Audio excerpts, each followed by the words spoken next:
Bismillahirrahmanirrahim. Alhamdulillahi rabbil alamin. Allahumma salli ala Muhammad wa ali Muhammad.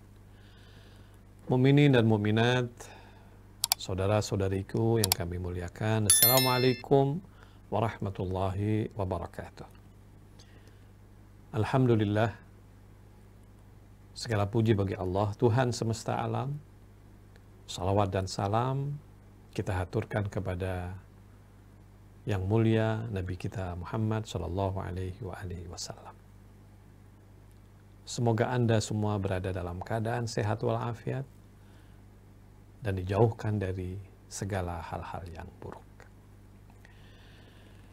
Baru-baru ini kita agak tersentak dengan isu tentang Bahai.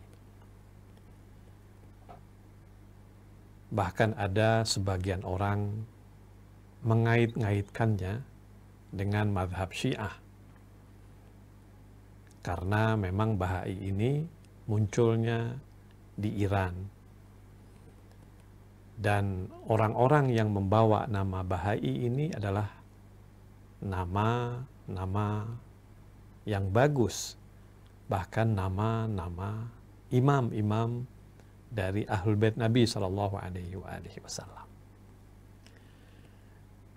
Di situ ada orang yang bernama Ali Ridho Shirazi, pencetus daripada Bahai, yang pada waktu itu dia menggunakan nama Al-Bab atau Al-Babiyah.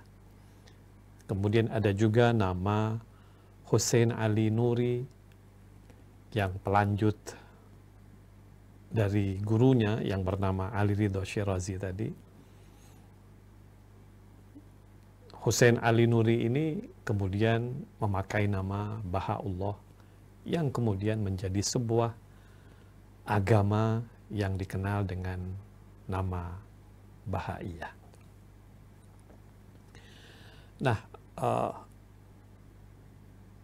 banyak ulasan yang sudah diberikan tentang Bahai. Anda bisa membaca literatur yang ada di berbagai sumber tentang sejarah Bahai ini, dan Anda akan menemukan nama-nama yang saya sebutkan itu.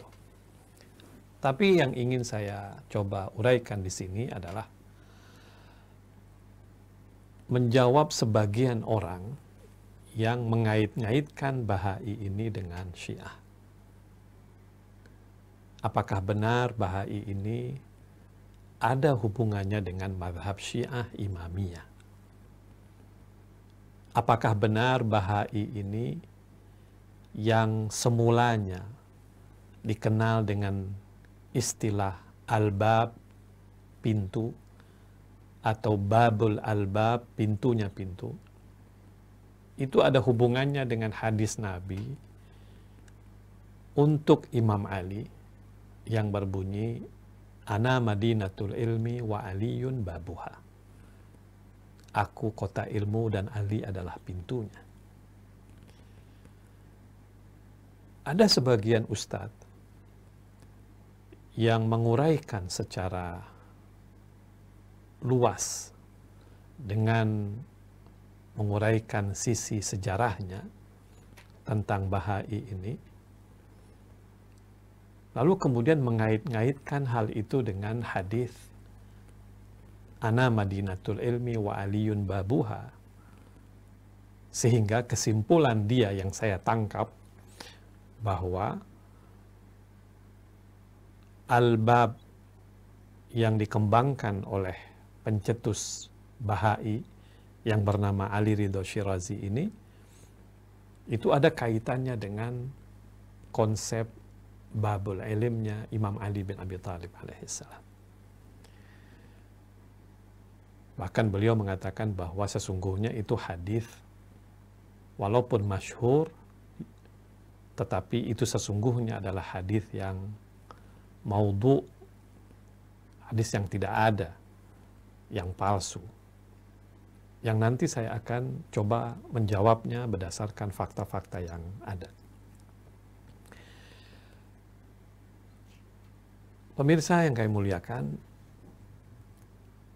sebetulnya kalau kita ingin melihat lebih dalam tentang Bahai ini, sebetulnya Bahai ini adalah sama dengan Qadiani dalam komunitas Ahlus Sunnah wal Jamaah.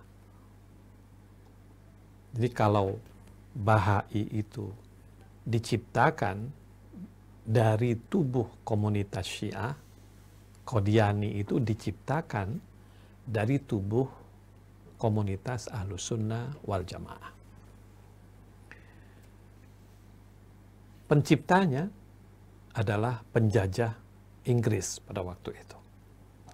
Jadi kalau kita lihat peta sejarah bagaimana Inggris menjajah Asia Tengah pada waktu itu, Inggris mendapatkan perlawanan yang luar biasa dari kaum muslimin. Di Iran, Inggris dan Zionisme Yahudi pada waktu itu menguasai ekonomi Iran, terutama tembakau pada waktu itu. Dan mereka mendapatkan perlawanan yang luar biasa dari penduduk setempat, terutama dari para ulama yang melihat bahwa negara dan rakyat Iran pada waktu itu betul-betul tercekik secara ekonomi karena tekanan dari para kapitalis Inggris dan Yahudi Zionisme ini.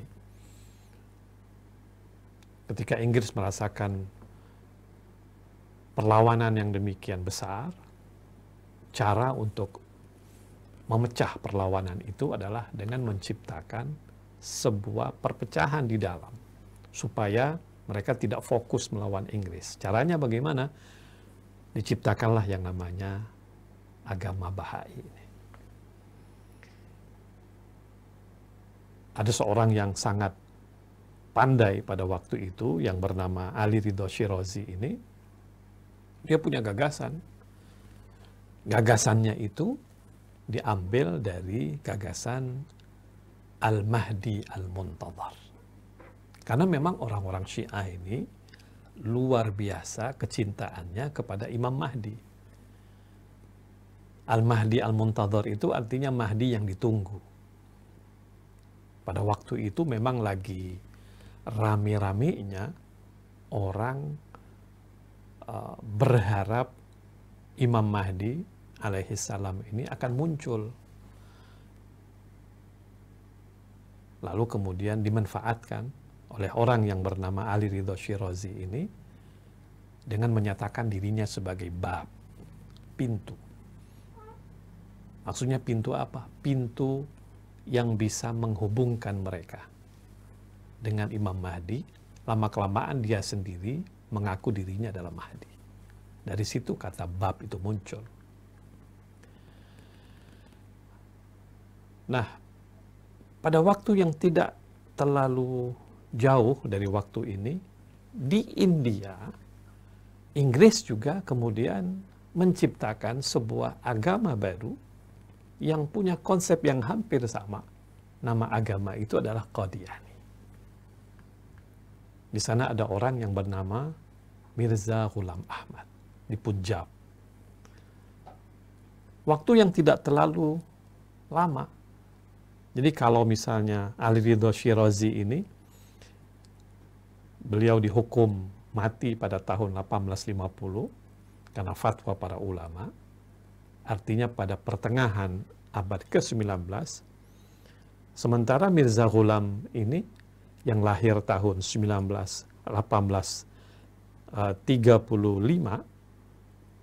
sampai kemudian 1908, di pertengahan abad paruh kedua dari abad ke-19 ini lahirlah berbagai macam ajaran-ajarannya yang hampir sama dengan ajaran Bahai ini.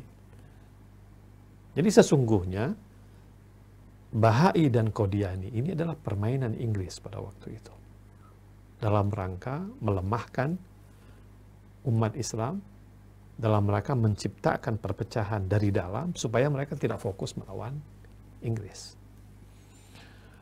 Dan memang terbukti kemudian Inggris dan Zionisme Israel sampai sekarang ini masih memelihara dua-dua ini.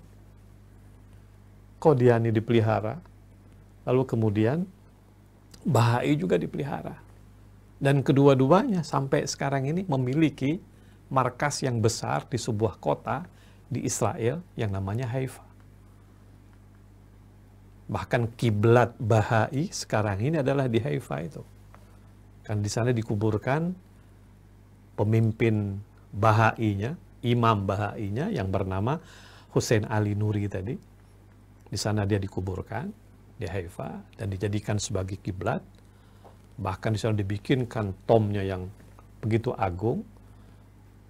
Dan di sana ada madrasahnya, ada sekolahnya, ada berbagai macam fasilitas yang diberikan oleh Zionisme. Qadiani juga begitu. Di sana dibikinkan masjidnya, dibikinkan sekolahnya. Di Inggris mereka diberikan berbagai macam fasilitas dan sebagainya.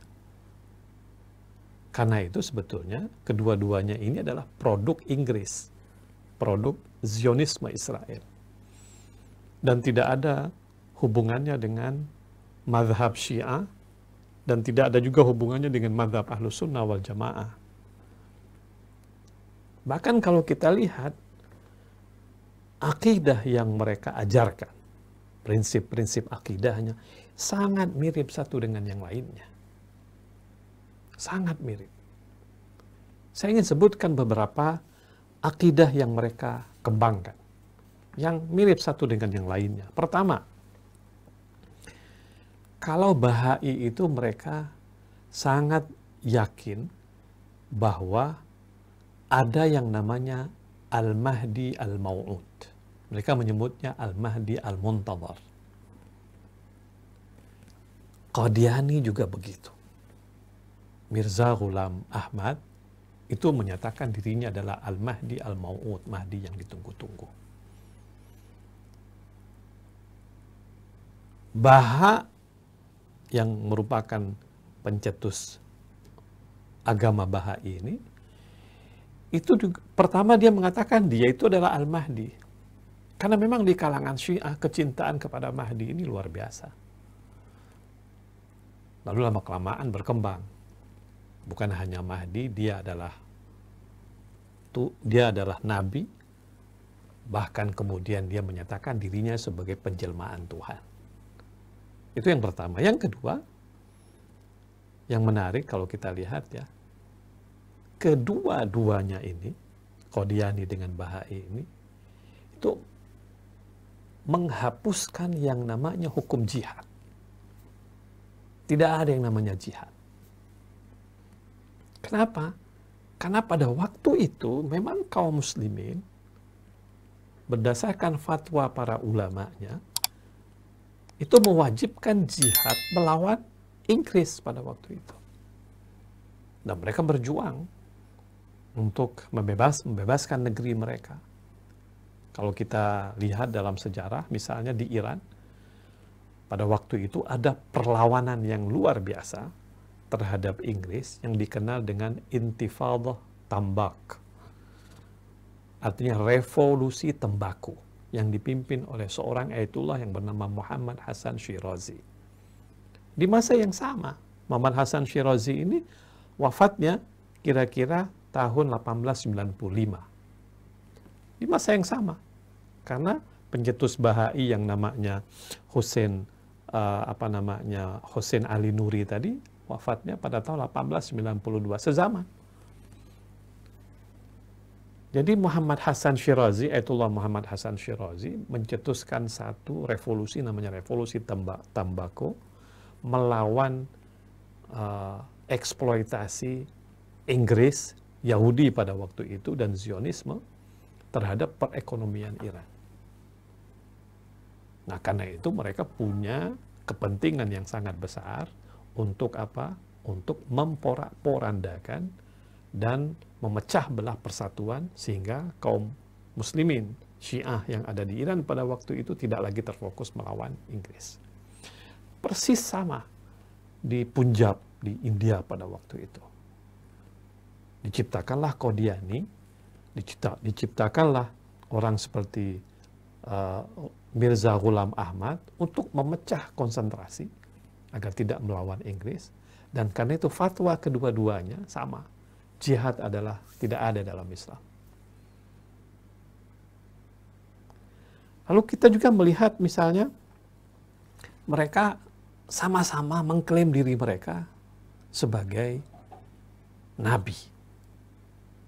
Jadi mereka menolak yang namanya Khatamun Nabiyyin.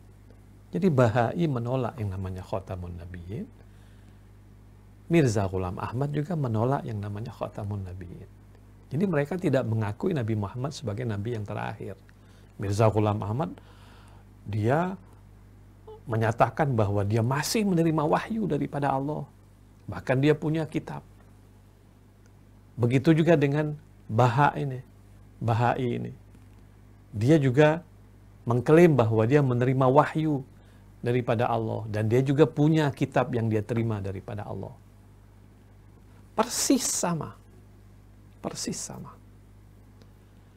Nah, jadi mukminin dan mukminat yang sangat saya muliakan, ini adalah permainan Inggris, dan tentu sampai sekarang kita masih menyaksikan permainan itu diciptakan apabila mereka ingin melemahkan kaum muslimin. Oke. Saya ingin menjawab sebagian ustadz yang punya pandangan keliru tentang asal-muasal Baha ini yang dia sebut sebagai asalnya adalah konsep albab, lalu kemudian beliau sampai pada kesimpulan bahwa hadis ana madinatul ilmi itu adalah hadis yang palsu. Ini umumnya dipahami akan didahului dengan apa yang disebut dengan albab, ya, albab itu pintunya, ya. Karena itu ini urutan sebelum imam, ini ada albab. Jadi kalau nanti ini imam, sebelumnya ada albab. Kalau kita urutkan ke sini lagi, di sini ada nabi, ada imam, ada albab, ya. Albab ini terambil dari satu redaksi hadis yang sangat populer, tapi setelah divalidasi itu hadisnya palsu. Ya kan? Ana madinatul ilmi wa aliyu babuha. Ya, diklaim bahwa Nabi pernah mengatakan saya adalah kota atau pusat pengetahuan, sedangkan Ali adalah pintunya, albab. Sekali lagi, hadis ini sangat populer, tapi setelah divalidasi, hadisnya, riwayatnya apa? Palsu. Hadis ana madinatul ilmi wa aliyun babuha itu sesungguhnya adalah sebuah hadis yang mutawatir, yang bisa kita lihat di sini, ya, saya ingin tunjukkan. Jadi ada satu orang bertanya, bagaimana kedudukan hadis ana madinatul ilmi wa aliyun babuha? Maka dijawab begini, dibilang hadis ana madinatul ilmi wa aliyun babuha adalah hadis yang datang daripada Rasul dengan sanad dan jalan yang mu'tabar.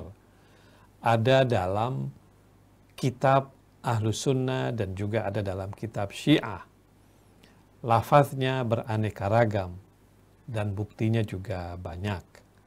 Sehingga sebagian ulama-ulama Ahlus Sunnah menganggapnya itu adalah hadis yang mutawatir dan masyhur.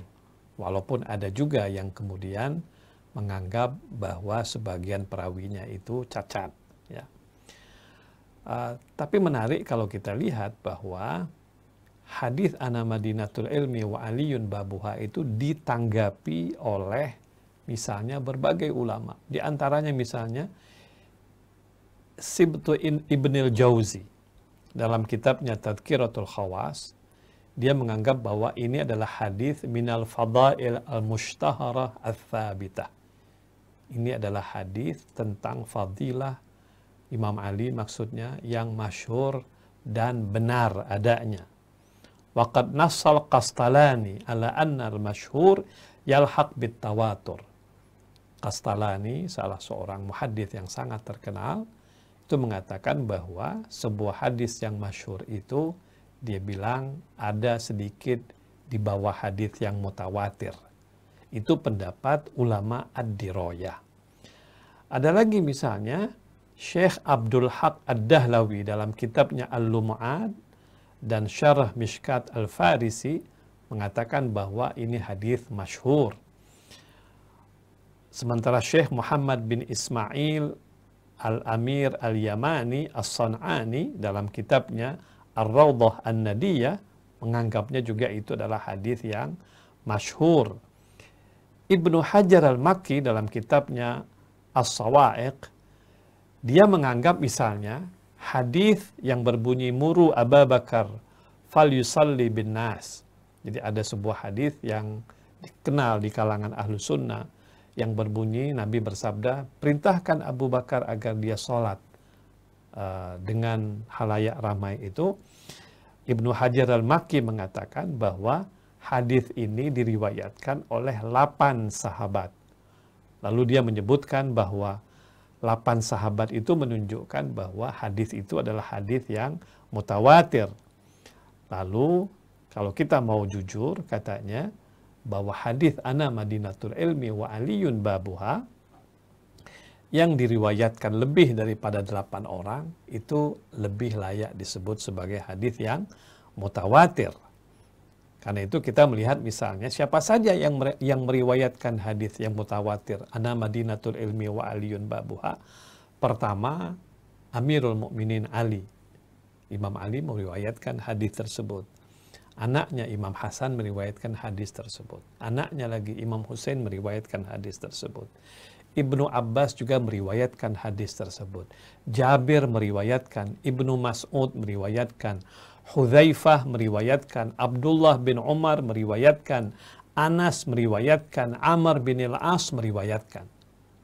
Nama-nama ini adalah nama-nama yang meriwayatkan hadis ana madinatul ilmi wa aliyun babuha.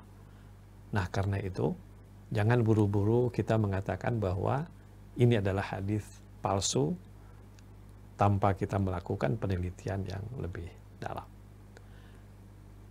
Jadi kalau kita ingin kembali kepada pembahasan tentang Bahai tadi, walaupun memang pencetus Al-Bahai yang bernama Ali Ridho Shirazi tadi menggunakan kata al-bab atau babul bab, itu tidak ada urusannya dengan hadis ana madinatul ilmi. Dia memanfaatkan itu secara emosional untuk mempengaruhi halayak Syiah yang punya kecintaan khusus kepada Al-Imam Al-Mahdi Al-Muntadhar. Dan dia ingin mengatakan, aku adalah pintu yang bisa membawa kalian. Dan ternyata memang pada waktu itu dia cukup berpengaruh. Ada sebagian orang yang ikut-ikutan. Tapi kemudian para ulama-ulama Syiah menganggap bahwa ajaran yang dibawa oleh Bahai ini adalah ajaran sesat, keluar daripada Islam, lalu kemudian difatwakan, dibunuh, dihukum mati, dan akhirnya pada tahun 1850 dia dihukum berdasarkan fatwa ulama-ulama Syiah. Dia dihukum mati dan dilanjutkan oleh muridnya yang bernama Hussein Ali Nuri, tapi bukan lagi di Iran, pada waktu itu di Baghdad. Lalu kemudian dia lari ke Konstantinopel, lalu kemudian dia lari lagi ke tempat yang lain, sampai akhirnya dia mati di sebuah tempat yang bernama Akka di Palestina sekarang ini. Lalu dibikinkanlah oleh Zionisme tempat yang sangat istimewa yang kemudian menjadi kiblatnya orang-orang Bahai. Nah, terakhir saya ingin tunjukkan kepada Anda bagaimana fatwa ulama-ulama Syiah tentang Bahai. Saya pikir sama fatwanya dengan Al-Azhar ya. Karena ulama-ulama Al-Azhar mengatakan bahwa Bahai sama seperti Qadiani, di luar daripada agama Islam. Ulama-ulama Syiah juga punya pendapat yang sama.